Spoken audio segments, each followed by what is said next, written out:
سر اومد زمستون، شکفته بهارون، گل سرخ خورشید باز اومد و شب شد گریزون. گل سرخ خورشید باز اومد و شب شد گریزون. کوها لاله زارن، لاله ها بیدارن،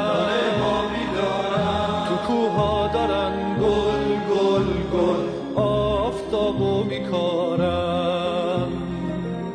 تو کوها دارن گل گل گل آفتابو میکارن. توی کوهستون دلش بیداره، تفنگ و گل و گندم داره میاره. توی سینش جان جان جان، توی سینش جان جان جان. یه جنگل ستاره داره جان جان، یه جنگل ستاره داره. درود و سلام بر شما. برنامه دیگری از مجموعه همصدایی رو به اتفاق پیمان همکارم به شما تقدیم میکنم. بعد از برگزاری مسابقات جهانی فوتبال، مسابقات آسیایی فوتبال به امارات و باختن این ماجرا توسط جمهوری اسلامی، اتفاق بد دیگری در شرف وقوع است. همونطور که میدانید آقای سپ بلاتر ریاست فیفا به آقایون در ایران نامه نوشته و خواسته است که اجازه بدید زنها در استادیوم های ورزشی حضور پیدا بکنند. معنی دیگر این نامه مفصل که از سوی آقای سپ بلاتر برای ایران ارسال شده است این است که عاقبتش احتمالاً شبیه آفریقای جنوبی در دوران آپارتاید در انتظار ایران است که به طور کلی از سازمان فیفا، فدراسیون جهانی فوتبال، اخراج شود. و ما در یک انتخابات نیمه مهم در ایران آیت الله محمد یزدی به ریاست مجلس خبرگان رسید.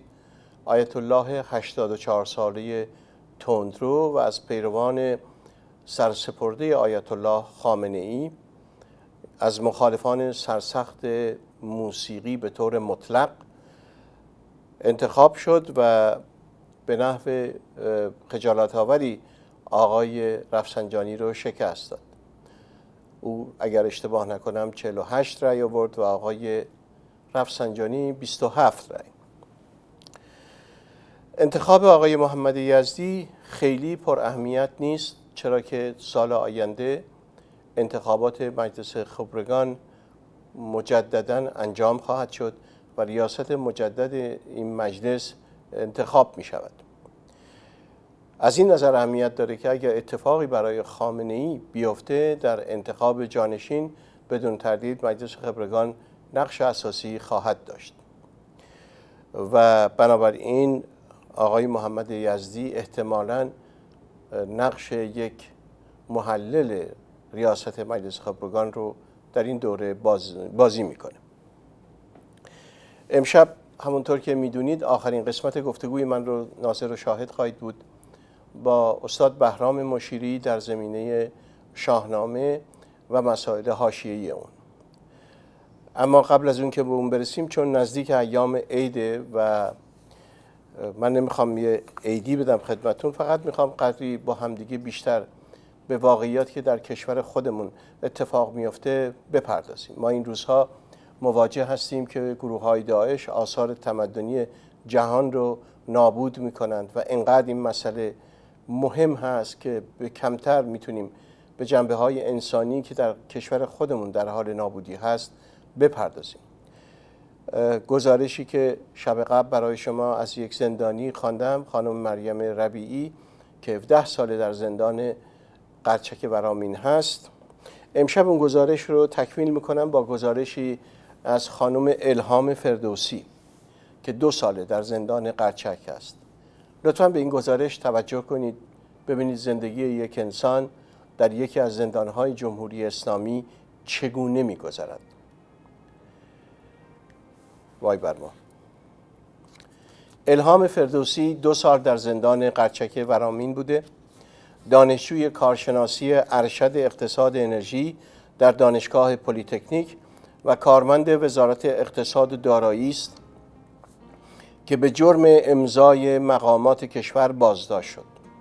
اتهامی که به گفته خودش مربوط به رؤسایش در سازمان امور اقتصادی دولت احمدی نژاد بود، اما جز یک بار حتی به بازپرسی و دادگاه هم نیامدند. اتهامش هرگز اثبات نشد، اما به 4 سال زندان محکوم شد و 2 سال در زندان ماند. در مرحله اول پایان نامه در دوره کارشناسی ارشد بود که به زندان افتاد و نتوانست از پایان نامش دفاع کند. مقاله‌اش در دی ماه 90 در همایش چالش‌های اقتصادی مقام دوم مقالات اقتصادی کشور را به دست آورد. به خاطر اینکه دانشجوی ممتاز بود، دوره کارشناسی ارشد را به عنوان بورسیه بنیاد ملی نخبگان کشور آغاز کرد. اما حالا به گفته خودش 26 ساله بیکار سابقه دار در یک شهرستان کوچک زندگی می کند. به نوشته کانون زنان ایرانی، الهام 31 روز را در بند مادران قرچک گذرانده است. مادرانی که به همراه کودکانشان زندانی‌اند. او روایت این روزها را برای کانون زنان این گونه نوشته است: یسنا خواهرزاده 3 سالم یکی یکی لباسهایش را می پوشد و نشانم می دهد. کلی کیف می کند. 6 ماهه بود که پدرش را از دست داد. اوائل خیلی دلم برایش می سوخت. هر بار که نگاهش می کردم بی پدری را در چهرهش می دیدم. 2 روز قبل از تولد 1 سالگیش راهی زندان شدم. روز تولد او در 209 زندان اوین بودم. کلی به خاطرش گریه کردم و داد زدم. مدتی بعد به قرچک ورامین انتقالم دادند، البته بدون هیچ تحقیق و رسیدگی نسبت به اتهامم. از در کوچک زندان که رد شدیم حیات بزرگی بود، البته بهتر است بگویم بیابان. 3 روز قرنطینه و بعد قسمت اصلی زندان. قبل از این که به قرچک بروم از کسانی که در زندان اوین بودند شنیده بودم که به جای وحشتناکی میبرندم، اما هیچ وقت تصور نمی کردم که در این حد باشد. اولین صحنه‌ای که بعد از ورودم به سالن 3 دیدم هیچگاه از جلوی چشمم کنار نمی رود. یک صلح بزرگ و نسبتاً تاریک، دور سالن پر از تخت و وسط سالن زنان ردیف ردیف نشسته بودند. از جلوی در تا ته سالن که در کوچکی بود و راه حیاط و سرویس بهداشتی همانطور مات و یخزده ایستاده بودم و ساک راحله دستم بود که خودش به من داده بود. او قبلا آنجا بوده و بعد برده بودندش به اوین. دختر قد بلندی با تیشرت پسرانه مشکی به طرف من آمد. گفت برای چی اسم راحله رو نوشتی روی ساکت؟ سحر بود، سحر مهابادی. فردای آن روز مرا به حفاظت زندان بردند. 2 نفر از اداره اطلاعات و امنیت آمده بودند، 1 مرد و 1 زن. و زن اصلا حرف نمیزد. اولین جلسه بازپرسی هم بود. بعد از 3 ماه در دفتر رئیس حفاظت زندان بدون برگه‌ای، بدون یادداشتی حرفهایشان تمام شد. 1 برگه را روی میز گذاشت و به رئیس حفاظت زندان گفت میره انفرادی. انتهای کالیدور، زندانیان عادی به سالن و کریدور میگویند کالیدور. انتهای کالیدور زندان یک در کوچک بود. بازش کرد و گفت برو تو. در را بست و رفت. بوی خیلی بدی می آمد. همه جا کثیف بود. 3 اتاق با کف سیمانی بدون سرویس بهداشتی و حتی پتو. فکر کردم کف راهرو رنگ ریختند، اما فهمیدم خون بود. وحشتناک بود. باور کنید تا آن زمان حس می کردم رنگ ریختند. این چیزها فقط در فیلم ها وجود دارد، اما حالا خودم به چشم خودم می دیدم. نمیدانم چند ساعت گذشت. هم گرسنه بودم و هم تشنه. از طرفی هم میترسیدم. با مشت و لگد به در میکوبیدم و داد میزدم. همین که ساکت شدم صدای بچه‌ای را شنیدم که گفت اسمت چیه؟ مانده بودم چه بگویم. اول فکر کردم بچه یکی از مأموران است. گفتم اسمم الهامه. اسم تو چیه؟ برو به مامانت بگو بیاد. گفت مامانم خوابه و رفت. باز شروع کردم به داد زدن و مشت و لگد به در کوبیدن. از آن طرف یکی با مشت به در زد. هی چته؟ گفتم آب میخوام. میترسم اینجا موش داره، زمین خونیه. آرامتر گفت میدونم. ببین در اینجا روبروی بند ماست. بچه‌م مریضه. به زور خوابوندمش. تو رو خدا داد نزن. بذار بخوابه. فردا صبح که در را باز کردند بند بچه دارها را دیدم. 14 بچه زیر 2 سال همراه مادرانشان در زندان قرچک ورامین و 9 زن باردار که با هم نگهداری می شدند. خودم را فراموش کردم. تمام 24 روزی که آنجا بودم فقط به فکر بچه ها بودم. 24 روز در انفرادی بودم بدون اینکه حتی یک بار استحمام کنم و این 24 روز باعث شد دیگر از موش ها نترسم. بعد از 24 روز مرا به بند بچه داران فرستادند چون تلفن و ملاقاتم قطع بود و آنجا جمعیت کمتری بود و راحت‌تر کنترلم می‌کردند. بند بچه داران با بندهای دیگر فرق می‌کرد. 4 اتاق داشت که مثلا تمیزتر بود و تنها تفاوتش تخت‌های فلزی رنگ 2 طبقه بود. بزرگترین بچه آنجا سارینا بود که 1 سال و 9 ماهه بود. مادرش به 15 سال زندان محکوم بود و پدرش در زندان رجایی شهر محکوم به اعدام. سارینا حرف نمی‌زد. پسر بچه‌ای هم بود که چند ماه از سارینا کوچکتر بود. محمد دست و پا شکسته حرف می‌زد. بچه‌های دیگر هم همینطور. با 1-2 ماه فاصله تا نوزادان که 2 تا بودند و هر 2 دختر. روز در بند بچه داران ماندم که حتی 1 دقیقه از آن ایام را فراموش نکردم. نزدیک عید است و بچه ها بیرون می روند و می دوند و بازی می کنند. همراه پدر و مادرشان سال نو را جشن می گیرند و حتی همراه خانواده هاشان غذا می خورند. اما کودکانی که زندانی شده اند چه؟ بیشترشان حتی معنی پدر را نمی دانند. محبت مادرانشان را ندیدند. مادری که برای فرزندش لالایی می‌خواند لالا لالا گل نازم چرا درها برود بستند. مادری که با حبس ابد زندانی است با خانواده‌ای فقیر. مادر بارداری که 1 هفته تا به دنیا آمدن فرزندش فاصله دارد و دعایش این است که حکمی که قرار است دادگاه برایش صادر کند ابد باشد نه اعدام.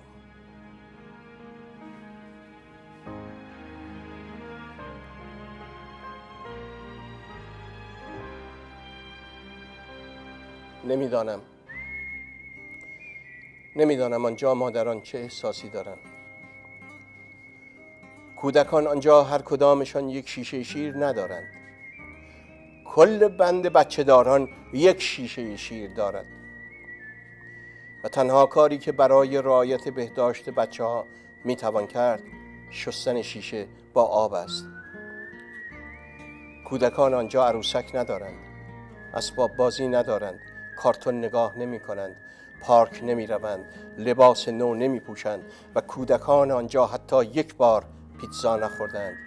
اصلا اسمش را نشنیدند. چرا میگویم پیتزا؟ اصلا کوکو نخوردند، میوه نخوردند، گوشت نخوردند، آب خنک نخوردند.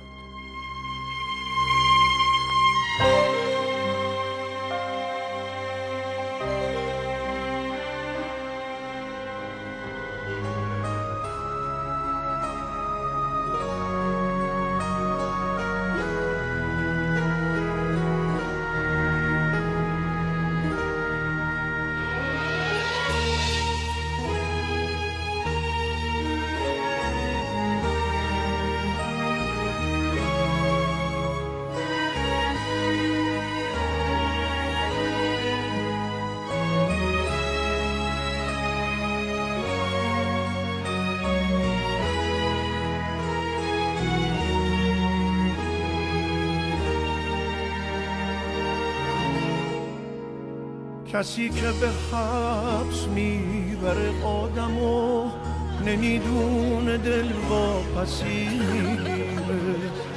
یه مادر که دلتنگ فرزندشه نبینه جگرگوششو میمیره.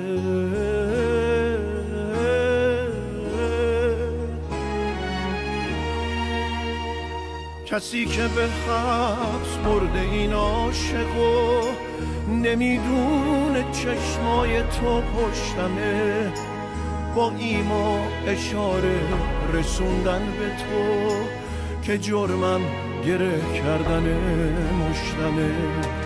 روزایی که وقت ملاقاتیه یه شیشه زخیم کرده این دوریو، تو از پشت شیشه نگاهم کن و منم دست میذارم رو دستای تو.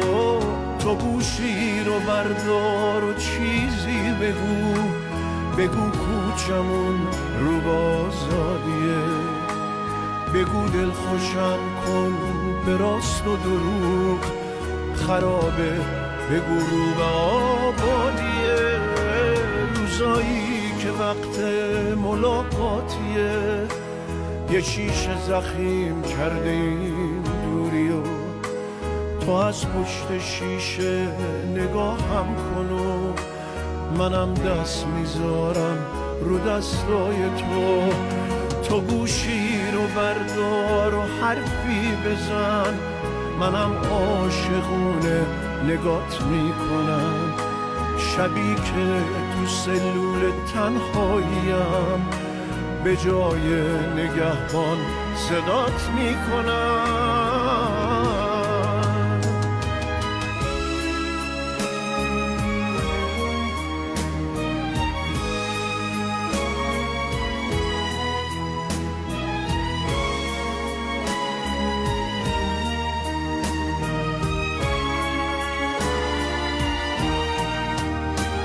چه دیواری افتاده بین من و تو و آدمایی که پیش منم.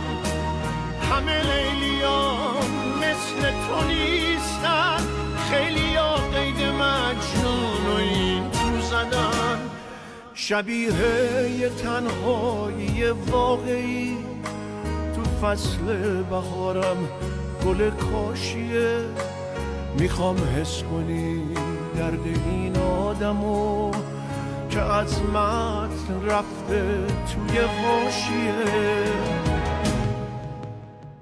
روزایی که وقت ملاقاتیه یه شیشه زخیم کرده این دوریو، تو از پشت شیشه نگاهم کن و منم دست میذارم رو دستای تو. تو گوشی رو بردار و چیزی بگو کوچمون رو بازادیه.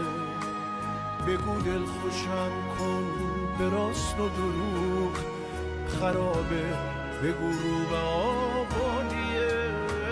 روزایی که وقت ملاقاتیه یه شیشه زخیم کرده. برای بینندگان عزیز، به هر حال متاسفم ولی من فکر میکنم این نوع گزارش ها رو باید خوند، تحمل داشت، چرا که درد کشیدگان میتونن این حرفا رو بزنن و ستمی رو که 36 سال 37 سال داره میشه بر مردم ما روا شده میشود در خلال قلم این کسانی که نویسنده هم نیستن، فقط درد خودشون رو دارن مینویسن، دید به خوبی حس کرد و لمس کرد. امشب در ادامه برنامه در خدمت جناب آقای بهرام مشیری هستیم. در ادامه برنامه‌های این هفته فردا شب شخصیتی رو برای اولین بار در تلویزیون اندیشه خدمتتون معرفی خواهم کرد و در روز پنجشنبه بخشی از برنامه پنجشنبه یک برنامه کاملا گفتگوی غیر متعارفی خواهد بود که توجهتون رو به اون هم جلب میکنه. ولی اجازه بدید که تا فرصت باقی است در خدمت جناب بهرام مشیری باشیم. امشب چون جلسه آخر هست که در خدمت آقای مشیری هستیم، امیدوارم فرصت برسه که تلفن ها رو باز کنم تا شما اگر پرسشی دارید در مورد مباحثی که در این 3 برنامه مطرح میشه و یا تا حالا شده است و نکاتی رو میخواید با خود آقای مشیری مطرح کنید، پرسشی رو دارید، از شما هم این فرصت رو داشته باشید که با آقای مشیری مستقیما صحبت کنید و نکات خودتون رو مطرح بفرمایید. جناب مشیری یه بار دیگه تشکر میکنم که تشریف آوردید. درود بر شما، سپاسگزارم از شما، درود بر هموطنان عزیز در هر جا که هستن و امیدوارم که خوب و خوش باشن. امیدوارم بعد از این قطعه شما اون قدر انرژی رو داشته باشید که بتونید سر حال ادامه بدید، ولی به هر حال اینا واقعیات زندگی ما ایرانی هاست. بله. نمیشه کرد. آقای مشیری، امروز خبر هولناک شنیدم. بعضی از افراطیون مصری میخوان بیفتن به جان اهرام ثلاثه. ای وای. یعنی چی؟ این چه وضعیتی است که پیش آمد؟ چرا؟ خب ببینید اینا رو میگوین سلفی. سلفی یعنی گروهی که معتقد به رفتار رسول الله هستن. اینها همه اینها سرچشمش در رسول الله و قرآن هست. همه این اعمالی که اینا انجام همه اعمالی که اینا انجام بدن. این عرض کنم که بیمزه بازی ها و مالکشی ها که این چنین نیست و قرآن مرحمت و لطف است و چنین و چنان، ما بسی بیایم یکی یکی اینها رو تعریف کنیم. آقا بیایم تعریف کنیم، اخلاق رو در اسلام تعریف کنیم، ترحم رو تعریف کنیم، ببینیم آیا واقعا ترحمی بوده یا نبوده. رسول الله برای اینکه اعراب رو از بت پرستی باز دارد تخریب عبادتگاه های دیگران میکرد، تخریب بت میکرد و حتی انگشتری که به او داده بودند طلب یک قلم تراش کرد و نقش را از آن زدود و درس یاد اعراب داد که اگر میخواید به سنت این نقشی رو که روی انگشترش بله پاک کرد. بنابراین ما وقتی نگاه میکنیم از نظر تاریخ شناسی به روزگار ساسانیان، اشکانیان، روزگار اسکندر، اینها ما میبینیم تمام این پادشاهان رو ما تصویرشون رو همان گونه که بودن روی سکه ها میبینیم که از گرد سوم چگونه بود، انوشیروان چگونه بود. بعد از عرب چون حرام بوده فقط یا یه آیه قرآن نوشتن و شکل اون شخص رو در واقع اصلا نه نقر نکردن روی سکه ها. بنابراین ما نمیدونیم فرض بفرمایید که نادرشاه حقیقتا چگونه بود چون این حرام بوده و خراب کردن در واقع مواریث مدنیت های گذشته در دستور کار بوده است. حالا شما میفرمایید که این عرض کنم که اهرام ثلاثه و اینا که محل درآمد مردم فقیر مصر هستن، این کارهای هنری که حقیقتا انسان مدرن رو به تحیر واداشته که چگونه میسر بوده چنین سنگ‌هایی و این ساختمان‌هایی. وقتی که قرار شد بغداد رو بسازن که این ابو جعفر منصور دوانیقی یا دوانیق، این دومین خلیفه عباسی، به برمکی یحیی برمکی میگوید بروید این مدائن رو خراب کنید، آجرهاش و سنگهاش رو بیاورید برای ساختن بغداد یا دروازه های بغداد. او میگوید ای خلیفه این کار مشکلی است و هزینه تخریب و حمل مواد آن به این جایی که ما بغداد میگوییم بسیار گران خواهد بود. میگوید تو چون مجوسی و تبار مجوس داری یک نوع حمیت حس میکنی در باب این ساختمان ها، ما میفرستیم تخریب بکنن. فرستادن و کارشناساشون گفتن آقا مخارج زیاده و این در واقع طاق کسرایی که هست به واسطه این بوده است که مشکل بوده. به هر صورت ساختمان های مصر هم چنین شد. اولین حاکم بزرگ عرب عمرو بن عاص بوده در اونجا و اینا یکی پس از دیگری در اندیشه تخریب آثار فرعون، اینا رو میگفتن آثار کفر. فرعون یعنی در واقع کافر شماره 1 در کل قرآن که نماد ستمگری و کفر هست فرعون است. هرچی فرستادن با بیل و کلنگ و اینها گفتن که آقا میسر نیست، اینها به قدر عظیم هستن و محکم هستن که میسر دست برداشتن. اما امروز و الحمدلله و المنه با وجود دینامیت، TNT، C4 عرض کنم انواع مواد منفجره مشکلی نیست. عرض کنم با چند تن مواد منفجره TNT می شود عرض کنم. باید لااقل مردم مصر الان باید بسیار خوشحال باشند که آقای السیسی رهبر کشور اوکراین. تا زمانی که السیسی هست اینا قادر نخواهند بود چنین جنایتی در حق تاریخ بکنن. اما اگر قدرت به دست همین اسلامیا بیفتد و همین سلفی ها، من به شما قول شرف میدم که کوچکترین اثری از این آثار بر جای نخواهد بود و اون که در موزه مصر هست از بازمانده از و پسافکنده از قرون گذشته، از هزارهای گذشته، همه اینها رو تخریب خواهند کرد. این سنت رسول الله است قربان. خب این سنت رسول الله که الان داره اجرا میشه، بله. نباید یه عده آدمای درست حسابی تو این کشورها پیدا بشن این آثار رو یه جوری باید بخرن، بدزدن، هر کارش میکنن، ببرن بذارن در جاهای مختلف دنیا، مثل فرض کنید که بخش عمده از تخت جمشید ما که امروز باید ممنون فرانسوی‌ها باشیم در موزه لوور. درست؟ آدم درست حسابی قلم دستشه قربونتون برم. اون قدرت داستان دیگری است که مسلسل دستش هست، ولی چگونه میشود آخه اهرام ثلاثه که نمیشد منتقل کرد قربونتون برم، یا اینکه ابوالهول رو که نمیشد منتقل کرد، یا این همه آثار عظیم که نمیشد جابجا کرد. تمام آثاری که باقی مانده تمدن آشور و بابل بوده در این منطقه که به دست اینا افتاده تمام تخریب کردن. بله، به خاطری که اینها بت هستن و اینا باید تخریب بشن و هیچ تردیدی نیست. حالا اگر که مردمانی هستن که مسلمان هستن اما بر این هستن که اینها نباید تخریب بشوند، این نه این که اینها عرض کنم که به ذات اسلام عمل میکنن، اینها مردمانی هستن داناتر و به فرهنگ علاقه ای دارن و در واقع ندیده میگیرن این گونه دستورات رو، مثل تخریب آثار باستانی. پس مسلمان واقعی نیستن.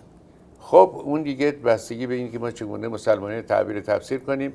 اما مسلمان واقعی یعنی اگر کسی اینطوری بنده میتونم خدمتتون عرض کنم، چنانچه کسی بیاید و اهرام ثلاثه رو منفجر بکند مقابل چشم جهانیان و همه دنیا گریه بکنن و التماس بکنن که آقا این کار نکنید، اونها کار انجام خواهند داد و نمیتوان به اونها نامسلمان گفته. این رو من این گونه تعبیر میکنم خدمتتون. استدلال میکند از قرآن، استدلال میکند از اعمال رسول، استدلال میکند از فتح مکه و تخریب بت‌ها، استدلال میکند به در واقع پاک کردن نقش انگشتری که در دست خود ایشان بود. بنابراین اینها سلفی هستند و پیرو رفتار رسول و گفتار رسول و قرآن. عزیزم این دیگه خیلی واضح هست. حالا هر کسی بیاید و چیز دیگری بگوید مماشات میکنن، تعارف میکنن.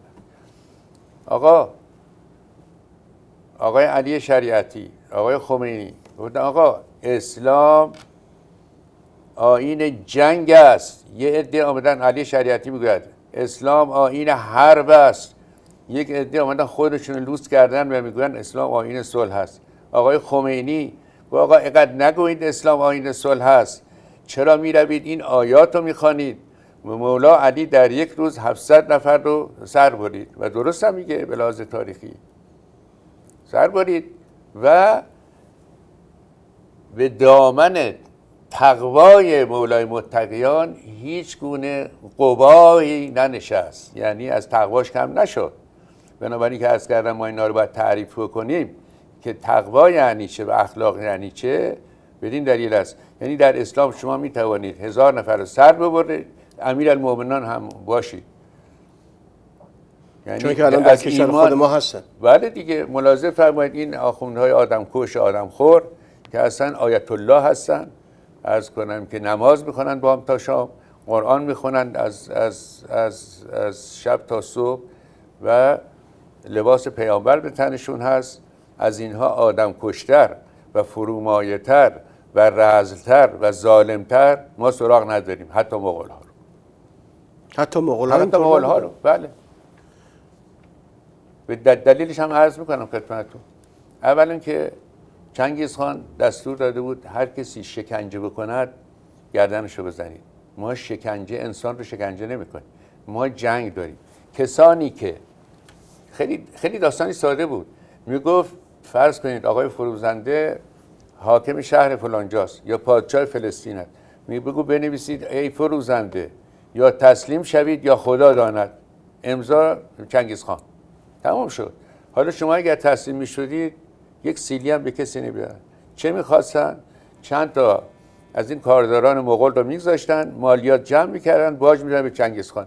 ولی اگر دست به شمشیر میکردین، شروع میکردین دفاع کردن، اون موقع قانون جنگ بود دیگه، اونجا قتل عام میکردن، شهر آتیش میزدن، از این کارا میکردن. و بعد که جنگ تمام شد چه کردن؟ و بعد که جنگ تمام شده است و اینا ایران رو متصرف شدن، نفس گرم ایرانیان در آنها تاثیر کرد و گفتن آقا این کشور مال شماست، باید آباد بشه، شما کشور تخریب شده که به درد شما نمیخورد، و پرداختن به آبادی کشور و دلجویی از علما و فضلا و بازگرداندن فرادیان و کارهای بسیار بسیار پایه‌ای کردن، کارهای بسیار خوب کردن مغول‌ها. یعنی هم حمله اعراب ایران رو ویران کرد و هم حمله مغول. بله. نیست اینطور؟ بله. ولی چرا تو خاطره تاریخی ما اون چی که بیشتر ما را آزار میده حمله اعرابه؟ ببینید در که هر دو کشتار کردن. حالا عرض میکنم در زمانی که چایکانچک جنگ میکرد که از میلیون چینی بود با مائو، جنگ دیگر اینها با ژاپنی ها بود. آمریکایی ها او رو پشتیبانی میکردن. این بیشتر در واقع کوششش رو مصروف جنگ با کمونیست ها کرده بود. یعنی مائو داره دستی میگفتن آقا دشمن ژاپنی است، میگفت نه اینها بیماری پوستن، یعنی ژاپنی ها، اما اینها با یه ایدئولوژی اومدن و بیماری قلبن. متوجه هستی؟ اینها با یک ایدئولوژی آمدن. بنابراین ما به طور روزمره اثر این ایدئولوژی رو و ارتجاعش رو با گوشت و پوست و استخوان خود حس کردیم و حس میکنیم برای 1300-400 سال. مغول‌ها آمدن خراب کردن، مدنیت کل منطقه رو تخریب کردن، اما چون با ایدئولوژی نیامده بودن، وقتی رفتن دیگه تمام شد. از مغول‌ها تعدادی لغت مثل ایل، مثل خان، مثل بیبی، نمیدونم یه 780 لغت مغولی بر جای اون، دیگر چیز بر جای نموند. اما این اسلام عزیز به طور روزمره برای 1000 چند صد سال ما رو به اسارت گرفته و امروز نقطه اوج اسارت ما به دست اسلام و اسلامیون و پیروان اسلام هست. ما باید تکلیف خود رو اول با اسلام روشن کنیم، وگرنه تکلیفی در واقع مهمتر از این نخواهیم داشت. چجوری؟ کاری که اروپایی‌ها کردن دوست عزیز. ما باید اون همت رو داشته باشیم، اسلام رو هم محترم بداریم، چون عقیده مردم است. به هر صورت این آمده دین و اول به صورت تسنن، بعد به صورت تشیع، جزئی از فرهنگ محترم بداریم یا تحمل کنیم؟ نه همون به هر صورت تحمل کنیم، شاید بهتر باشه تحمل کنیم. چون من با اینم مخالفم که میگن با عقاید دیگران بایستی حتما با احترام. همچین چیز ضرورتی نیست. آقا هیتلر هم یه ایدئولوژی داشت، ما بس احترام میگذاریم، یا چنگیزخان میداریم. باید تحمل کنیم و اینها رو کارشون رو از کار سیاست و حکومت جدا کنیم. این تنها راهی است که هست. راه دومی هم نیست آقای فروزنده گرامی. حالا آیا ما موفق خواهیم بود یا نه، این بستگی به این دارد که چه میزان مردم ما اتفاق و اتحاد خواهند داشت که ملا با آخوند کار ملایی به آخوندیشو بکنن و شایستگان مملکت، دانشمندان، فرزانگان کشور رو اداره بکنن. این چه مسخره بازی است آقا، این چه جور نگفتنی است به روز مردم. همین مطلبی که شما خوندین نمونه‌اش. اگر که بنده بخوانم در یک جایی که آقای علی خامنه‌ای گفته است اون چه کودک نوزاد است در روز دهه عاشورا سر ببرید در راه حسین، بنده باور میکنم. نوشته باشد 200,000 کودک رو امروز در ایران سر ببرن، من باور میکنم. چون جنایاتی که اینا انجام دادن دیگه جایی برای قبح جنایت باقی نمانده. ممکنه تعدادش کم و زیاد باشه اما دیگه قبحی نداره. جنایت اتفاق افتاده. اتفاق میفته به طور، یعنی به طور روزمره اتفاق افتاده. برباد دادن ذخایر مملکت به طور روزمره. نشاط رو از ملت گرفتن. آقا در زندگی رو بر مردم بستن در زندگی رو. یعنی حقیقتا مردم ایران زندگی نمی کنن، زنده هستن. آقای مشیری، با این همه فشاری که هست، با این وضعیتی که همه باهاش آشنا هستیم، آیا ایران در معرض خطر جدی نیست؟ کسی نمیتواند آینده رو پیش بینی بکند، اما بسیاری بر این هستن که هست. بسیاری بر این که هست. یعنی ملتی پایدار است که در آن نشاط و امید باشد و یک پارچگی و حس برادری و حس برابری. وقتی که فرض کنید که استان آذربایجان، کردستان، سیستان و بلوچستان این همه ستمکاری از یک مشت آخوندی که در تهران نشستن بر آنها می شود، به جایی می رسند که به همون نتیجه که سعدی رسید. گفت سعدیا حب وطن گرچه حدیثی صحیح، نتوان مرد به سختی که من اینجا زادم. خب این اساس کل مملکت رو، اساس استقلال کشور رو عرض میکنم که تهدید میکنه. این یک مطلب است. حالا مطالب دیگرش در باب همسایگان و عرض کنم که دشمنی با عربستان و دشمنی با کل دنیا و اینها هم دیگه مطالب جداگانه است. اما این پیش بینیش خیلی مشکل است که چگونه و عرض کنم که به توسط چه نیروهایی. آخه با توجه به اینکه الان مسئله شیعه و سنی یک دفعه البته مسئله بودی که بوده، ولی به ناگهان سر برآورده و از هر دو طرف این دشمنی روز به روز نیرومندتر میشه. شاید ما یه چیزی رو شبیه جنگ هایی که در اروپا اتفاق افتاد و از همدیگه قلقم کردن، شبیه این رو در خاورمیانه باید ناظر و شاهد باشیم، نه تنها در امسال و سال آینده، در دهه‌های آینده. شاهد هستیم عزیزم، شاهد هستیم. ببینید در همین عراق 1000 سال جنگ شیعه و سنی بوده. این آمریکایی های نادان بدون مطالعه، بدون اینکه این دموگرافی مملکت چگونه است، بدون در نظر گرفتن اینکه اگر ما آمدیم و صدام حسین رو که سنیست برداشتیم که به همواره سنی ها بر این مملکت حاکم بودن، از خلفای عباسی بگیرید تا پادشاهان عثمانی، و ناگهان بیاییم از جمعیت شیعه بخواهیم بر سنی سروری کند، آیا اهل سنت زیر این بار خواهند رفت یا نه؟ البته که نه. دست به شمشیر بردن. در جنگ تعداد زیادی کشته نشدن. خود اهل سنت و شیعه بله به جان هم افتادن. بنابراین و خود داعش، بنابراین اون کشتارهایی که شما اشاره می‌فرمایید شاید مقصودتان بالکان باشد و اونجا، در اینجا داره اتفاق میفته، به طور روزمره داره اتفاق میفته. حالا به ایران چگونه سرایت خواهد کرد اون یه مطلبی جداگانه است. ولی احتمال داره؟ بعید نیست، ولی احتمالش در ایران خیلی کمتره. مردم ما داناتر و فرهنگ ایرانی غنیتر و مردم ما فرهنگی‌تر از آن هستند که مانند سنی های عراق به جان شیعیان عراق بیفتند. بنابراین از این نظر، یعنی نظر جنگ داخلی و سکتریان وار به قول اینجا، این در ایران ما اتفاق نخواهد افتاد.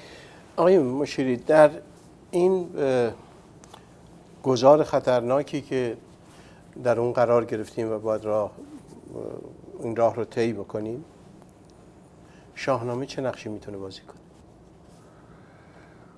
شاهنامه قبلا هم صحبت کردیم عزیزم. شاهنامه یک کتاب است که حاصل در واقع چکیده فرزانگی های تاریخ یک ملت است در یک کتاب. بنابراین میتواند کتاب شاهنامه به اتفاق و اتحاد به ما کمک بکند. بله، یعنی میخوام بگم که 3 ملت در جهان این افتخار رو داشتن که دارای حماسه باشه. یکی هندوستان هست که اصلا با حماسه هاش زندگی میکنه. هندوستان با میتولوژیش زندگی میکنه. مردم هند با حماسه هاش زندگی میکنن، با مهابهارات، یعنی هند بزرگ.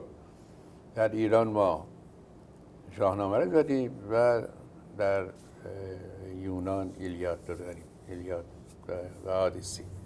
و شاهنامه میتونه این نقش رو در ایران بازی کرده، این نقش رو بازی کرده. یعنی ما به عنوان یک ملت ریشه های خود رو و بزرگواری های خود رو و شجاعت های خود رو در این کتاب یافتیم. برخورد فردوسی با دین در شاهنامه رو ممکنه به طور خلاصه توضیح بدین؟ فردوسی دوست عزیز مطلقاً و ابداً مرد دینی نبوده. اصلا عصری که فردوسی در آن میزیسته عصر علم بوده. حالا خدمت شما عرض میکنم چگونه. ببینید، وقتی که بغداد مرکز خلافت شده، فاصلش تا خراسان بسیار دور بوده. عمر میگوید کاش که میان ما و خراسان آتش هستی، یعنی کاش آتش می بود که هیچ مسلمان به اونجا نیارستی شد. اونجا محل علم بوده، محل معرفت بوده و فضلای بزرگ تقریبا هم عصر بودن. آدم‌هایی مثل حکیم رازی و حکیم ابن سینا و ابوسهل مسیحی و ابوالفرج اصفهانی و محمد جریر طبری و حکیم ابوالقاسم فردوسی و صدها دانشمند طراز اولی دیگر در یک عصر می‌زیستند. هیچ کدام اینها هم ذهنیت دینی نداشتن، ذهنیت علمی داشتن. این است که می‌بینیم ابن سینا معاد رو رد میکنه، دخالت خدا رو در اعمال انسان رد میکنه و دیگران هم به همین وجه. رازی که اندکی قبل از این هاست که به طور کلی نبوت رو رد میکنه، وحی رو رد میکنه. اینها آدم های دینی نبودن. استاد طوس ما هم آدم دینی نیست، یک مردی فیلسوفی است که نشسته در طوس و عاشق و شیفته بزرگواری ها و بزرگی های این کشور بوده و به تنها تن خویش کار صدها لشکر انجام داده و وقتی به ادیان میرسد او از کنار اینها رد میشود و با احترام از همه ادیان نام میبرد. یعنی شما نمیبینید که زبان فردوسی در باب یک دینی تند بشود. این است که مرد دین نبوده، به خواندن متون دینی علاقه‌ای نداشته. اینقدر هست که در مقدمه شاهنامه چند بیتی در باب اسلام هست. بعض اینها جعلی است، بعض دیگر اصیل از خود اوست و عرض کنم که در اون روزگاران شیعه و شیعه گری یک نوع پروتستانتیسم بوده است علیه دستگاه بغداد و بعض روشنفکران ایرانی به این دلیل شیعه بودند، نه به دلیل مظلومیت حسین. بنابراین این که اظهار می کند که بر این زادم و هم بر این بگذرم، در واقع می خواهد بگوید که من پیرو شما نیستم. و دیگر این که اگر فردوسی می آمد و کتاب رو می سرود بدون اون که نامی از اسلام ببرد یا ذکری از پیغمبر اسلام بکند، حتما کتابش رو تکفیر میکردن و آتش میزدن. کما این که جسد او رو نگذاشتن که در گورستان مسلمانان به خاک بسپارند. بنابراین فردوسی مردی است فلسفی، فیلسوف و در واقع جهانبینیش فراتر از داستان دین هست و تعصب دین و هیچ گونه تعصبی در دین ندارد. تا اونجایی که من میدونم شاهنامه به 2 بخش تاریخی و حماسی خودش تقسیم میشه، نیست اینطور؟ در واقع شاهنامه به 3 بخش تقسیم میشه. یک بخش اساطیر الاولین هست، بله.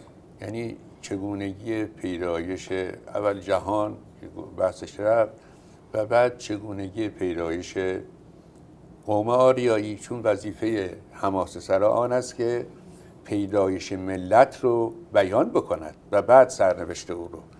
این است که اون مباحثی که استاد به تندی از اونها گذشته، مثل پادشاهی هوشنگ و کیومرث و عرض میکنم که سیامک و اینا اساطیر هستن که کوتاه هستن و ما میرسیم به تا داستان ضحاک. اینها اساطیری هستن. از ضحاک به این سو که پادشاهی فریدون هست، بخش حماسی یا پهلوانی کتاب هست تا میرسیم به جنگ رستم و اسفندیار و کشته شدن رستم و برافتادن خاندان زال. اینها رفته رفته بخش پهلوانی که در واقع این بخش بوده است که اصل شاهنامه و روح شاهنامه و هنر فردوسی در این بخش جلوه کرده و بعد بخش تاریخیش شروع میشه. در بخش تاریخی سخن از هخامنشیان نیست، سخن از اشکانیان هم نیست، چون میگوید من نامی از اینها نشنیدم، جز نامی از آنها نشنیدم.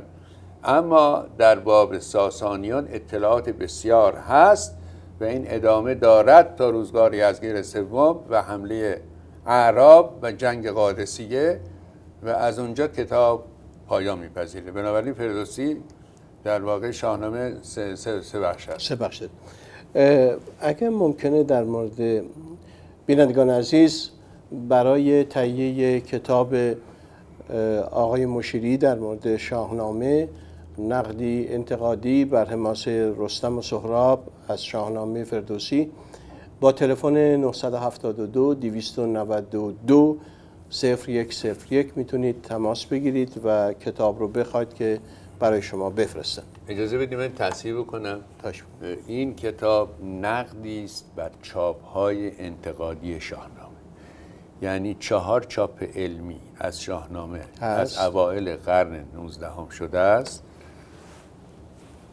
تا میرسیم به عصر جدید که آخرینش چاپ آقای خالقی مطلق هست. اولین اینها چاپی است که سرگرد ترنر ماکان در هند کرده، دومیش چاپی است که آقای جولیوس فون مور دانشمند آلمانی در فرانسه انجام داده. حدود سال 1870 اندی فوت شده ایشون. آخرین چپترش رو هم شاگردش به پایان برده. این 2 تا چاپ مسکو هست، بین سالهای 1961 تا 71 منتشر شده و چاپ آقای خالقی. بنده نگاهی کردم عمومی به این 4 چاپ انتقادی و یک بررسی کردم، به ویژه نقدی کردم از چاپ مسکو در قیاس با دستنویس لندن که اساس کار بوده و نقد مفصلی از شاهنامه آقای خالقی و داستان رستم و سهراب رو در پایان کتاب با توجه به کشفیات جدید عرض میکنم که یک تصحیحی کردیم. سپاسگزارم. با توجه به حرمت شما بینندگان عزیز و پرسش های متعددی که برای شما مطرح هست، به هر حال این جلسه سومی است که ما به این کتاب میپردازیم. وقت میخوام در اختیار شما بینندگان عزیز قرار بدم تا از طریق تکست و یا تلفن پرسش های خودتون رو با آقای مشیری مطرح بکنید و بتوانید توضیحات آقای مشیری رو در مورد کتابشون و هر پرسش دیگری که دارید و مرتبط با برنامه میتونه باشه مطرح بفرمایید. اما قبل از اینکه این کار بکنیم اجازه فرمایید که پیام‌های بازرگانی تلویزیون رو تماشا کنیم، برگردیم و در خدمت جناب بهرام مشیری برنامه رو ادامه بدیم.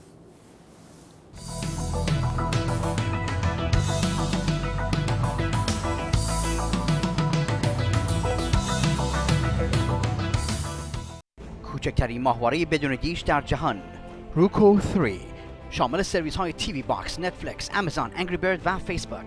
قابلیت دریافت صدا به صورت بیسیم از طریق ریموت کنترل و کنترل دستگاه از طریق اسمارت فون. مجهز به لند، وای فای، HDMI, SC و USB پورت. شامل کانال های ماهواره ایرانی، ارمنی، روسی، افغانی، انگلیسی، ترکی، عربی، هندی، کردی، آسوری و رادیو ایرانی با بالاترین کیفیت. اشتراک سالانه فقط $99. همکنون در فروشگاه تارگت، والمارت، رادیو شاک، کاسکو، بست بای، فرایز، سامز و کیمارت. CBS همه راه‌ها به CBS اتوبادی ختم می شود. تصادف کرده اید و اتومبیل شما احتیاج به تعمیر دارد؟ فقط با یک تلفن به CBS اتوبادی شاپ اتومبیل شما از منزل و یا محل کار و یا محل تصادف تو شده و یک رنتکار در اختیار شما قرار می گیرد. CBS اتوبادی شاپ به مدیریت دیوید ابراهیم پور با 33 سال تجربه و مورد تایید شرکت‌های بیمه که کار اتومبیل شما را سریع‌تر می‌کند. CBS اتوبادی با سیستم‌های کامپیوتری در زمینه شاسی اتومبیل و هماهنگ کردن رنگ اتومبیل و مورد تایید کمپانی‌های اتومبیل سازی بسیاری چون هوندا و BMW. با مراجعه به CBS اتوبادی در زمان اتمام لیز اتومبیلتان و بازبینی نهایی توسط CBS به دیلرهای اتومبیل هزینه اضافی نخواهید پرداخت. 818 765 5300 CBS اتوبادی شاپ. از این پس توسط سیستم خودکار bullseyetraders.com چه روز و چه شب می توانید حتی هنگامی که به کار روزانه خود مشغولید و یا وقتی که در خواب به سر میبرید با خرید و فروش شاخص‌ها در بازار سهام به درآمد چشمگیری دست یابید. فرامرز وحدت‌شاه هستم، مدیریت bullseyetraders.com. با تجربه 28 ساله‌ای که در امر خرید و فروش شاخص‌ها در بازار سهام دارم و با ارائه نرم افزارهای استثنایی خودکاری که به تازگی برای سهل و آسان کردن خرید و فروش شاخص‌ها در اختیار علاقمندان یادگیری تریدینگ قرار دادم، داشتن درآمد بیشتر امری است قابل دسترس. در هر کجای دنیا که هستید در وبینار رایگان bullseyetraders.com با رفتن بر روی وبسایت و کلیک کردن بر گزینه کانتکت آس و پر کردن اطلاعات شرکت کنید. از شما دعوت میکنم در وبینار رایگان اولیه کلاس‌های آنلاین ما شرکت کنید تا خود از نزدیک با سیستم‌های خودکار و خرید و فروش شاخص‌ها آشنا شوید. bullseyetraders.com 1877 489 0509. آیا می دانید قوانین فدرال در مورد آوردن پول از ایران مرتباً در حال تغییر هستند؟ در دفتر حقوقی یزدانیار تخصص ما مسائل مربوط به تحریم‌های اقتصادی می باشد. قبل از هر گونه مبادلات مالی با ایران با من مهنوش یزدانیار در دفتر حقوقی یزدانیار تماس بگیرید تا ما شما را در این موارد پیچیده قانونی یاری کنیم. شماره تماس 310 780 6360 و یا 415 656 5178.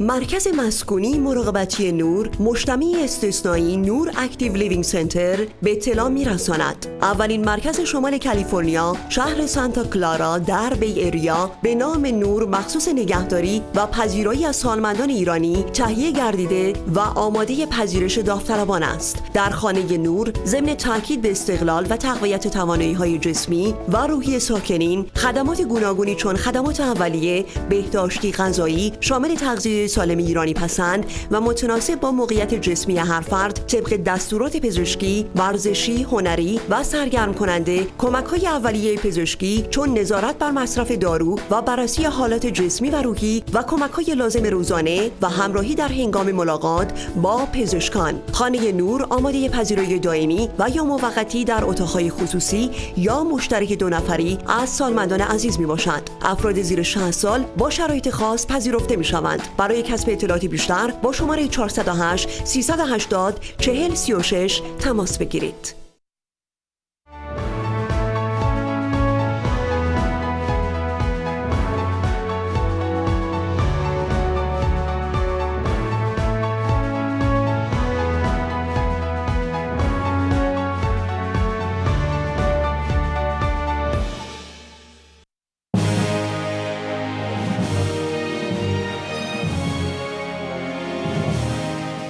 پخش پیام‌های بازرگانی خود در شبکه اندیشه با شماره 818 734 7100 و یا با سایت www.andishe.tv تماس بگیرید.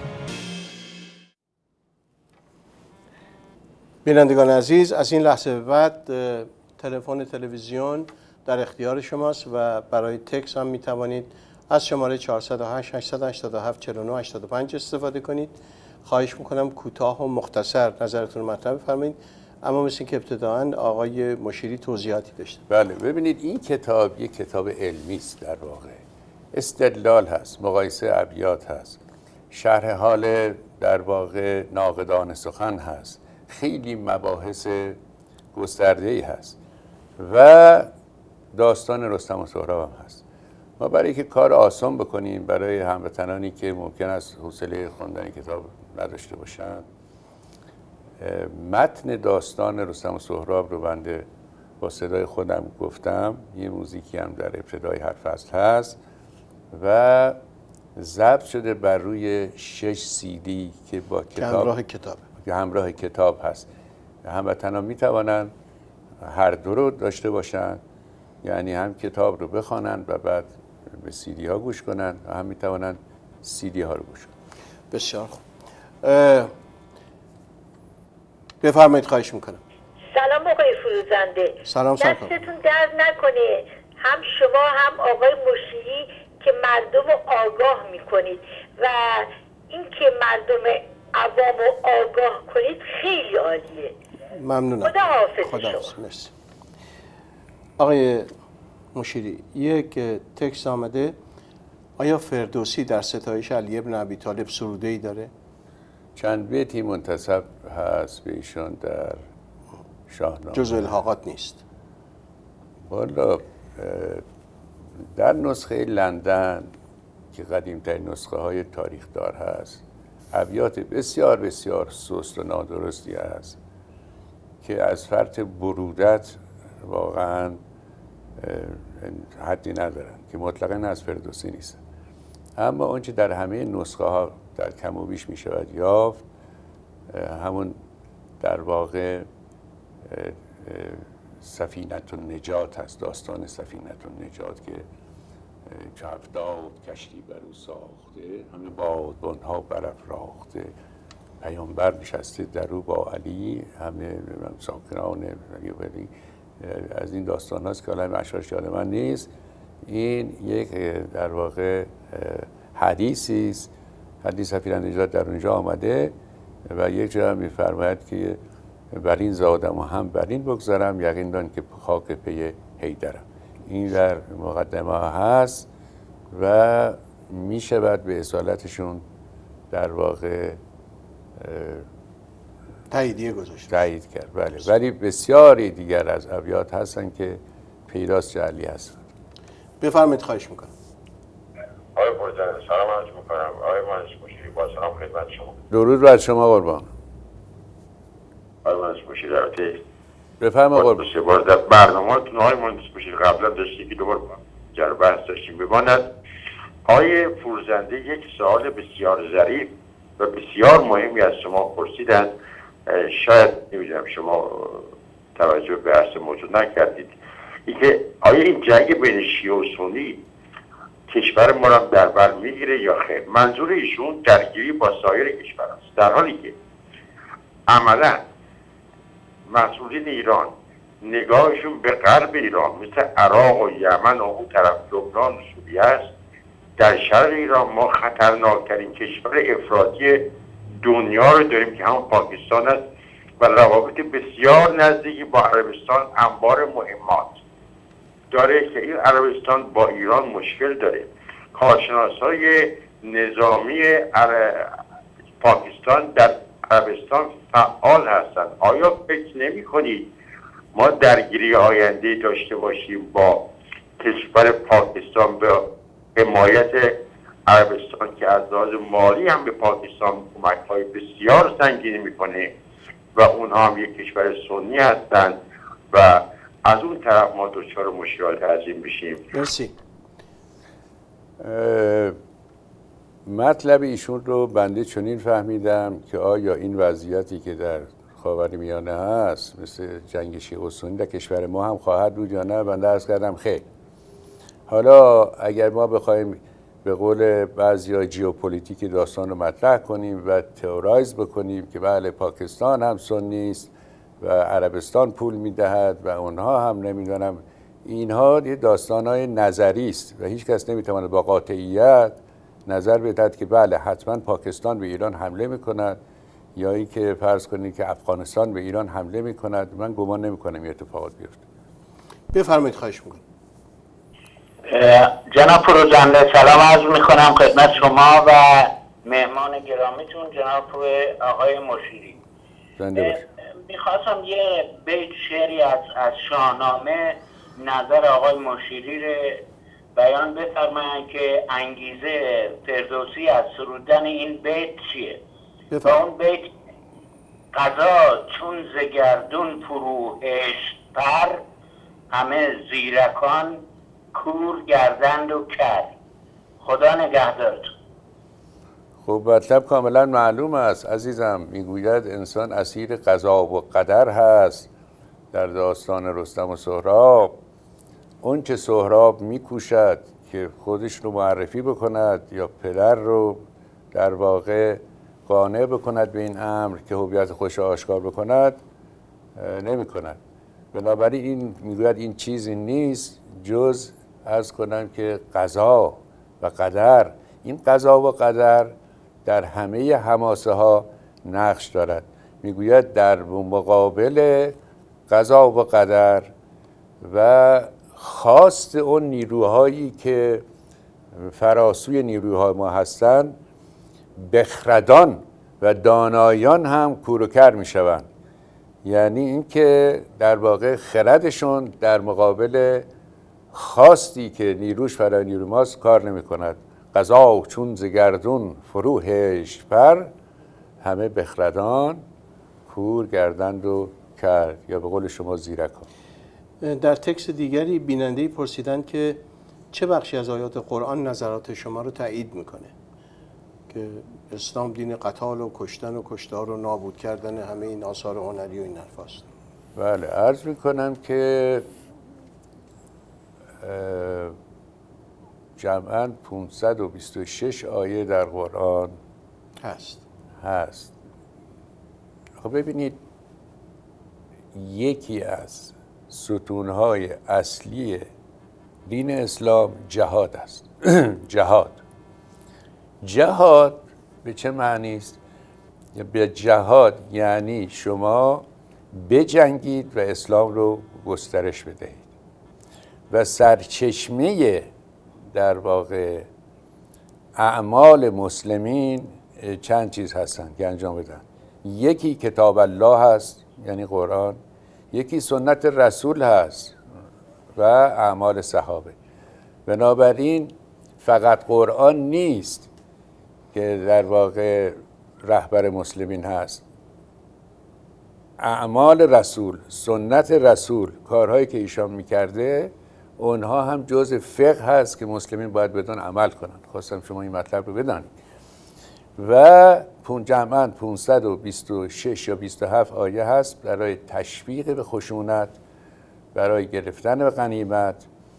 موضوع کفار در اونجا مطرح است، موضوع مرتدین در اونجا مطرح است و در بطن اسلام مرکوز است که غیر مسلمان کافر است. غیر مسلمان کافر است. اهل کتاب هم که بایستی به اونها ترحم می‌کرد، مثل یهودیان و مسیحیان، اونها هم میتوانند بین مسلمین زندگی بکنن مگر اون که جزیت بدهند، یعنی مالیات بدن که مثلا عرض کنم که مسیحی باشن، یا جزیت بدهند که هر دین دیگری کلیمی باشن. این هست که حواسمون باشد که اون که مجموعاً فقه گفته می شود 3 سرچشمه اصلی دارد. یکیش قرآن هست، یکیش رفتار یعنی سنت رسول هست و اعمال صحابه. بفرمایید. خواهش می‌کنم.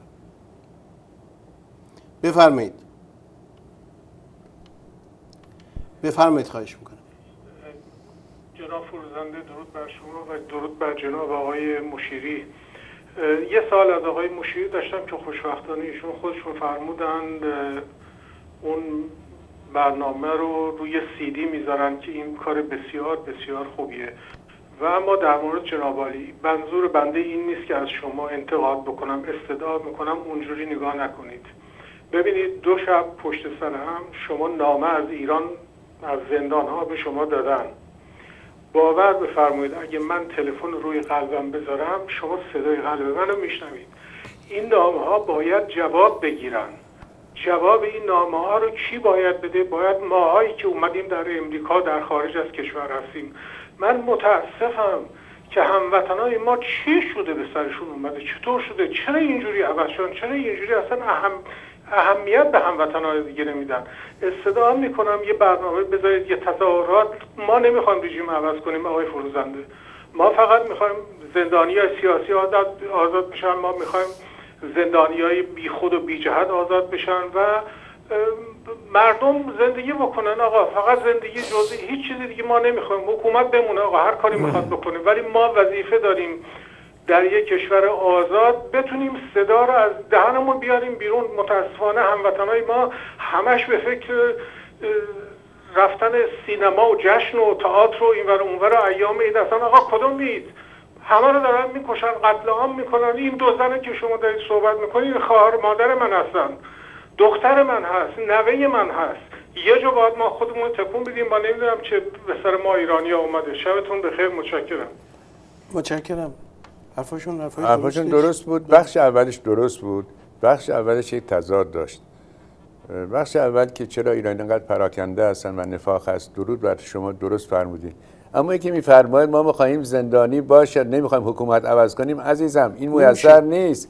این یعنی تا استبداد هست زندانی هم هست، تا استبداد هست اعدام هم هست، تا استبداد هست ما بایستی سعی بکنیم رژیم رو عوض کنیم که زندانی نباشد و حیف و میل نباشد و قتل نباشد و حقوق مردم پایمال نشود. نمیشود که ما زندانی‌ها رو آزاد کنیم، خب اصلاحات در جامعه بدیم، ولی استبداد باشد. میسر نیست چنین چیزی.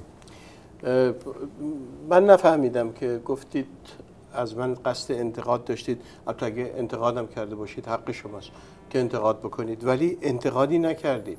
در واقع رفتید روی بی‌عملی سازمان‌های سیاسی. حرفتون کاملا درسته. همونطور که جناب مشیری فرمودن، تا وقتی استبداد هست، آرزوی یک زن در زندان این هست که قبل از تولد بچهش که یک هفته بعد اتفاق میفته اعدامش نکنن. اصلا شما وضعیت بچه های داخل این بند رو شما شنیدید از زبان یک کسی که نویسنده نیست، خودش اون زندان رو دیده. کاملا حرفتون درسته و من در صورتی که این گزارش ها به دستم برسه حتما به خوندنش ادامه میدم. این کاریست که از من به عنوان یه برنامه ساز بله دیگه کار تلویزیون. جناب مشیری جانم، پرسش دیگه کردن اسم حقیقی فردوسی چیه؟ در باب حسب و نسب فردوسی مورخین ماندند. واقعا اسمش ابوالقاسم است. در باب اسم پدرش یا پدر بزرگش توافق نظر نیست. چیزهای مختلف گفته شده که قابل اعتماد نیست، اما ما می‌دانیم که اسمش ابوالقاسم بوده و کنیتش فردوسی بوده. این رو ما به طور قطع می‌دانیم، ولی بقیه چیزهای دیگر رو ما نمی‌دانیم. بعد یه جای دیگه پرسیدن که چه کسی شایسته رهبری برای تغییرات مناسب در ایران رو داره؟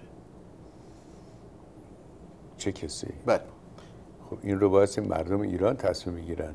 یعنی ما که نمیتونیم تصمیم بگیریم. نه خیر، من یک ایرانی هستم با یک رأی و چنین فتوایی بنده نمیتونم بدم که چه کسی شایستگی داره، چه کسی شایستگی نداره. مردم نشستن و کشورهای دموکراتیک هم هیچ کس نمیداند چه کسی شایستگی دارد تا اینها ظاهر بشن بر صحنه، مناظره کنن، سیاست هاشون رو ارائه بکنن، مردم قد و بالای اینها بنگرن، به نوع سخن گفتنشون، به سیاست هاشون، عرض میکنم طبقات مختلف نگاه بکنن و در موقع که آمد رأی بدهند و یک لیدر انتخاب بکنن. قانون هم حاکم هست، رهبر هم میآید، زیر سایه قانون حکومت میکنه. بفرمایید. خواهش میکنم. باید درود به شما جناب فروزنده. من یه سوال داشتم از جناب مشیری. ما همیشه مفتخریم به این که زبانمون رو ما حفظ کردیم به خاطر فردوسی در مقابل اعراب. فردوسی بود که زبان فارسی رو نگه داشت و فرهنگ ما رو. من میخوام بگم مثلا کشوری مثل ترکیه، پاکستان یا خیلی کشورهای دیگه اینها هم که عربی صحبت نمی‌کنن. چرا ما فقط مفتخریم که زبان فارسی رو حفظ کردیم به وسیله فردوسی؟ مرسی. عرض میکنم که دوست عزیز، اینجا قضیه بسیار بسیار مهم هویت ملی مطرح است. یک. اول اینکه این غلط است که ما بگوییم فردوسی به تنهایی زبان فارسی رو حفظ کرد. نه، چنین نیست. ایران کشور بزرگی بوده، در هر گوشش لهجه های مختلف زبان فارسی صحبت می شده و وضعیت از این پیچیده تر هست. شما نگاه کنید به کشورهای منطقه مثل مصر و جاهای دیگر، سوریه و لبنان و اینا به زبانهای دیگر سخن می گفتن. اما وقتی اعراب آمدن، این از شمال آفریقا بگیرید تا عراق، اینها دیگر ملت نیستن، هیچ چیز در دستشان نیست. شما یه عراقی رو باید صحبت کنید، بگیم آقا نشان هویت شما چیست؟ میگوید ما مسلمان هستیم و عربی صحبت میکنیم و سلام علیکم. شما برید به لیبی بگید آقا هویت شما تجلیش در چه چیزهایی است؟ میگوید ما عربی صحبت میکنیم و مسلمان هستیم. مصری هم مصر به اون عظمت و بزرگی انور السادات اولین کسی بوده است از رجال مصر که آمد و در دانشگاه الازهر go we should know that we are Egyptians before we are Arabs. این اولین بار بوده و در قرن 19 هم اولین شخصی که قلم به دست بود آمد گفت این مردم مصر بدانید که ما پیش از این که به گرفتاری اسلام دچار بشویم ما مصری بودیم. در قرن 19 هم، در حالی که ما 1000 سال پیش فردوسی داشتیم. بنابراین این مرد بزرگ و بزرگان دیگر توانستند، تنها کشوری بوده است این کشور که توانسته هویت ملی خودش و شخصیت خودش رو حفظ بکند و این دارای ارزش بسیار است. در باب ترکیه، خب زبان ترکی می‌دونید زبان فارسی در اونجا زبان رسمی بود در دربار عثمانی ها و بعد آتاتورک آمد دید این در واقع مشکل نوشتن و خواندنش به زبان ترکی بسیار بسیار مشکل، تقریبا غیر ممکنه. به همین دلیل ما در واقع کتاب‌های به زبان ترکی نداریم، تحریر نمی شده و آمد و به لاتین از چپ به راست که حالا این آقا آمده و معترض شده است که ما باید برگردیم به همون روزگار عثمانی و همون کارا رو بکنیم. همکار من در اتاق فنی اگر ممکنه به داخل استودیو بیایید، من پیامی رو باید خدمت شما بدم. بفرمایید، خواهش میکنم. با درود. بفرمایید، خواهش میکنم. الو. بفرمایید آقا. الو. بفرمایید آقا. با درود. با درود. البته که شاهنامه جزو مفاخر فرهنگی و ملی ماست و همیشه در قهوه‌خانه ها حتی در دهات هم مورد صحبت می شده و مردم سینه به سینه شاهنامه رو صحبت می کردن برای همدیگه و همیشه میخوام بگم مطرح بوده در طول تاریخ ایران و حتی در قصبات. ولی با هنوز من سراغ ندارم که یک حرکتی ایجاد شده باشه که که تحت تاثیر شاهنامه باشه. ولی برعکس ما میبینیم که تمام جنبش‌هایی که به وجود اومده، بابک خرمدین، مزدکیان، اسماعیلیان یا همین اواخر میایم اینایی که در مقابل رژیم ایستادن، اولین گروهی که ایستاد فرقان بود که مذهبی بود، اسلامی بودن، دومین گروهی که ایستاد مجاهدین بودن که بازم اونا مذهبی بودن. ولی ما میبینم که همیشه این رادیو تلویزیونا به جایی که به نظر من اگه ما میخوایم با این رژیم مبارزه کنیم، هر چیزی رو با جنس خودش باش مبارزه کنیم. به راستی اگه ما میایم اسلامو باش میخوایم مبارزه کنیم، وقت ما با چه انگیزه‌ای، با چه نیرویی میخوایم با این رژیم مبارزه کنیم؟ آیا با شاهنامه ما میتونیم با این رژیم مبارزه کنیم؟ حالا آیا سابقه داشته که شاهنامه یه جایی بتونه مردم رو جمع کنه و در مقابل یک ظلمی، در مقابل یک بیدادی به مبارزه برانگیزه؟ مرسی قربان. اول اینکه شما کاملا دچار اشتباه هستید دوست عزیز. وظیفه یک اثر ادبی این نیست که شما دست شما شمشیر بده و بفرسته به میدان. اما خدمت شما عرض میکنم که ایران یک کشور نابود شده ای بود برای 1000 سال. 1000 سال هیچ کس نمیدانست ایران کجاست. وقتی سعدی میگوید سعدیا حب وطن، گرچه حدیثی صحیح منظور شیرازه. یا حافظ وقتی میگوید وطن منظور شیرازه. و وقتی که اون خلأ بعد از مغول رفت و شر خلفای عباسی هم کنده شده بود، اون کسانی که ما قزلباش میگوییم و خاندان صفی الدین اردبیلی بودن، اینا با تکیه بر وطن دوستی و شاهنامه فردوسی توانستن این کشور رو یک پارچه بکنن و مرزهاش رو حدوداً به روزگار ساسانیان برسانن. پیداست شما این ارض مخلص رو همش رو نشنیدید. شاه اسماعیل که اولین پادشاه صفوی است، فرزندانش رو این اولین آدم بوده در همه این دوره های عرض میکنم که بین حمله عرب تا خود شاه اسماعیل، طهماسب میرزا پارسی، سام میرزا، بهرام میرزا اسم بچه‌هاش بوده و او بود که این فرهنگ رو گسترش داد و دستور داد به ساختن شاهنامه‌های بسیار نفیس و کلاً این فرهنگ در مملکت گسترش پیدا کرد. و در موقع جنگ سردار بزرگ شاه اسماعیل خان محمد استاشلو با صدای بلند شاهنامه میخوند، اون چنان این سربازان به هیجان می اومدن که واقعا بی‌نظیر بود در میدان جنگ، حتی همین آقا محمد خان قاجار. بنابراین این که میفرمایید که هیچ موقع نشده است، نه، پیدایش دوباره ایران بعد از گذشت 1000 سال که اساساً مزمحل شده بود، ایرانی وجود نداشت، به دست شاه اسماعیل صفویان، بخش عمده و مهمش عرض میکنم شاهنامه است و چتر دیگری که برافراشتن تشیع بود از ترس اون دو پادشاهی سنی شمال. خب جناب مشیری، به پایان برنامه می‌رسیم. بعد از حضور شما در این 3 برنامه تشکر کنم و بعد در آخرین توضیحات اگر ممکنه یه پرسشی از من کردن که آیا این CD ها با کتاب میاد یا جدا جدا از هم هست؟ یعنی جدا از کتاب هست؟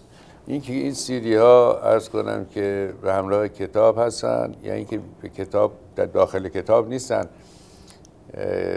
هموطنان می توانند CD ها رو با کتاب بگیرن، کتاب رو بخونن، به CD ها گوش کنن، یا که جدا جدا تهیه بکنن. جدا جدا تهیه. بله. برای تهیه نقدی بر چاپ‌های انتقادی شاهنامه و تصحیح جدیدی از داستان رستم و سهراب اثر با ارزش استاد بهرام مشیری می توانید همونطور که روی صفحه می بینید 972 292 0101 تماس بگیرید و این کتاب بسیار با ارزش رو داشته باشید. برای همه کسانی که اهل شاهنامه هستند، من فکر میکنم وجود این کتاب در کتابخانه اونها در واقع یک تکمله بسیار اساسی و مؤثر خواهد بود. از اینکه 3 جلسه وقت گذاشتید آمدید در مورد این کتاب توضیح دادید، از شما بسیار سپاسگزارم. به زودی در یک سری گفتگوهای دیگه از حضرت عالی دعوت میکنم که محبت کنید، تشریف بیارید و در خدمتتون. در خدمت شما خواهم بود. بسیار سپاسگزارم از شما دوست عزیز، بسیار سپاسگزارم از هموطنان گرامی و بزرگوار که همواره مخلص لطف داشتن. امیدوارم که هر جا هستن سلامت. البته آخرین جمله رو بگم، این کتاب ها در 2 نوع چاپ شده است. یکی این که میبینید طلا هم داره و من چون طلا دوست دارم این رو گرفتم از آقای مشیری. جلد هم داره. این همت عالیه، قیمت مشخصی نداره، هر چقدر همت عالی شماست. و این یکی کتاب که قیمت داره و میتونید اون رو تهیه بفرمایید. اینم همونه، منتها اون تلاجات و قاب درش نیست، وگرنه از نظر چاپ هر دو یکیست. درسته؟ بله کاملا صحیح. و بسیار چاپ نفیس و با ارزشی هم شده. امیدوارم خسته نباشید. امیدوارم به زودی اثر دیگری از شما رو داشته باشیم و معرفی بکنیم. افرادی مثل شما سایه‌شون بر سر فرهنگ ایران مستدام بود. قربون شما، خیلی از شما سپاسگزارم دوست عزیز. هر جا که هستید لبهاتون پر لبخند، دلهاتون شاد و اگر میخواهید کام روا باشید شاهنامه بخوانید. به سر اومد زمستون، شکفته بهارون، گل سرخ خورشید باز اومد و شب شد گریزون. گل سرخ خورشید باز اومد و شب شد گریزون کوها لاله زارن لاله ها بیدارن تو کوها دارن گل گل گل آفتاب و بیکارن تو کوها دارن گل گل گل آفتاب و بیکارن توی کوهستون دلش بیداره تفنگ و گل و گندم داره میاره توی سینش جان جان جان توی سینش جان جان جان یه جنگل ستاره داره